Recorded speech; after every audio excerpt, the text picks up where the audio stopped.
Kalaboso ang isang lalaking suspect matapos mahulihan ng malaking halaga ng shabu ng mga tauhan ng Malate Police Station 9 ng Manila Police District.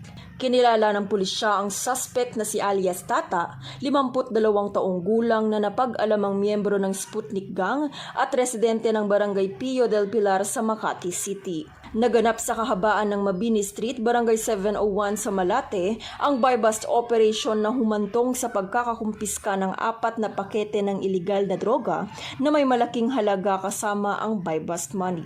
Kasalukuyang nakakulong ang naarestong suspect sa detention facility ng istasyon habang inihahain ang reklamo para sa paglabag sa RA 9165 na mas kilala bilang Comprehensive Dangerous Drugs Act of 2002. Mula dito sa Manila City, ako po ang inyong PNN correspondent, Patrolwoman Abigail Rojas, alagad ng batas, tagataguyod ng Balitang Pulis.